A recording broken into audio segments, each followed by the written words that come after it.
Hello everyone. I hope all of you are staying safe at home. So here I am to teach you the chapter The Blue Bead by Nora Burke. Let's begin with the short story The Blue Bead by Nora Burke. This story is about a brave little 12-year-old girl named Sebia who lived in a forest. Let's have a look at the storyline of this story. Now, here is a brief description of a story. Sebia, along with her mother and some other women, went to the forest to get some paper grass to sell in the market. And while they were returning, she was left alone. And as she was coming, she saw a Gujjar woman being attacked by a crocodile.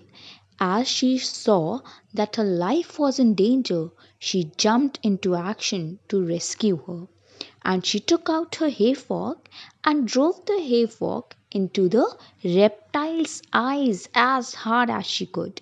She dragged the woman out of her water and helped her reach her encampment. Then she returned to get her grass, sickle, and fork, which was left behind. There she found a blue bead, and she was in wonder and she was very happy to get that blue bead. Sibia told her mother about the blue bead. She told only about that blue bead rather than her fight with the crocodile. Now we will see to the character of Sibia and the crocodile. Let's see the crocodile and Sibia. The crocodile was ferocious and formidable, which means he was very aggressive and powerful. He was twice the length of a tall man and he would lay around the deep river water. He was strong and powerful and he mostly fed on pyrogs, fish, deer, monkeys, and the dead humans. While Sibia, she was 12-year-old, she was born to toil. Toil means to work hard. She was having no food. That means she was not getting the enough food to eat. Dressed in rags. Enjoyed looking at sweets, bangles, cloth, and other fineries in the bazaar, though she could not afford to buy them. Wanted a blue bead for her necklace. Now, let's have a look at the detailed summary of this chapter. Let me describe you the chapter in detail. So, the story begins with a mugger crocodile coming out of deep waters. The crocodile was twice the length of a tall man, raised his eyes and nostrils out of water to breathe the clean sunny air. And over the years, the crocodile had become strong and ferocious. And he fed mostly on pyrogs, skeleton of a cow, and half burnt body of an humans. Beside the crocodile lay a blue bead shining in the water. It was a glass that had been rolling on the river for a long time and looked very attractive. Then there is introduction of Sibia, who toiled hard with household work and cutting grasses.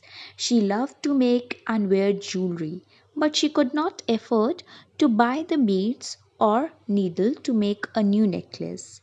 One day, Sibia and her mother went to collect paper grass at the top of the hill with the other woman.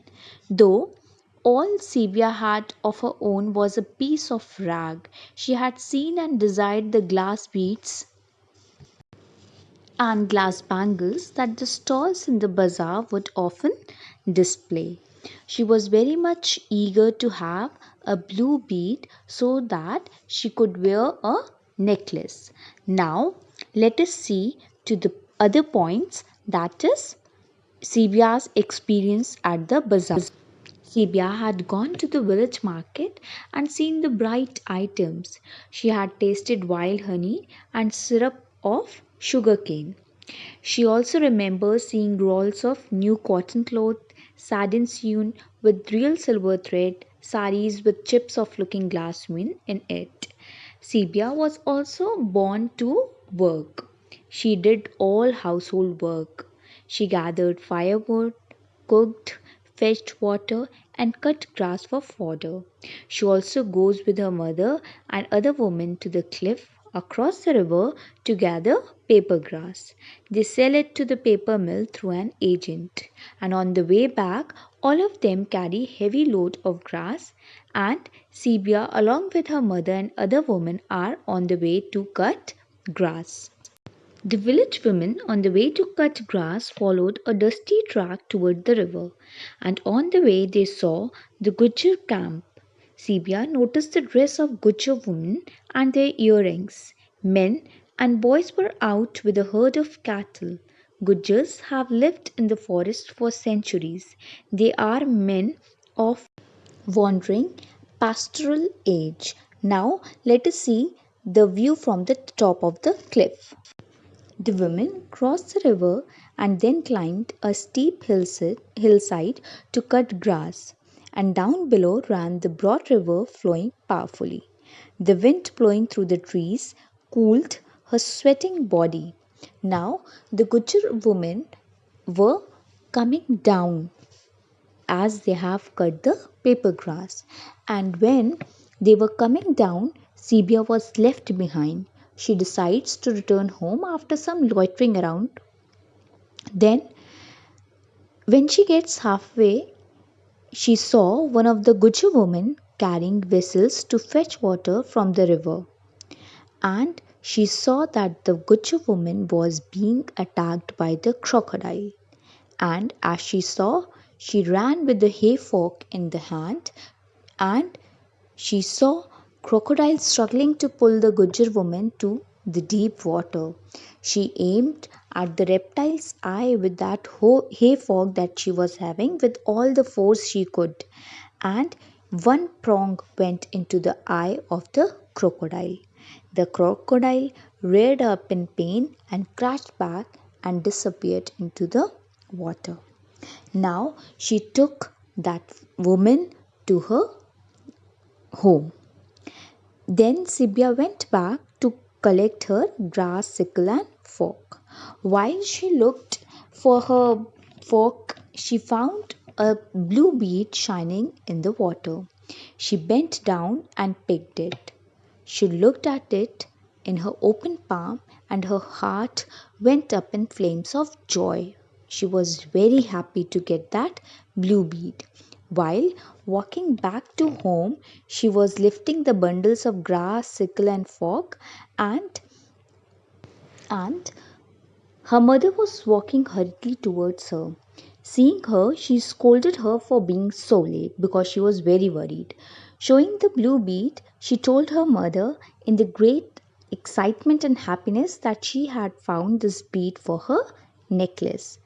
Now, in this story, we can see that even after being the heroine of such an adventurous and life threatening battle with a crocodile, the only detail that she considered important to tell her mother was that she had found a blue bead for her necklace. This story reveals that though Sibia had accepted her poor condition deep in her heart, but she always wished to have the wonders of the world, and she was very happy to get that blue bead that she didn't bothered of narrating the incident of crocodile and the Gujjar woman.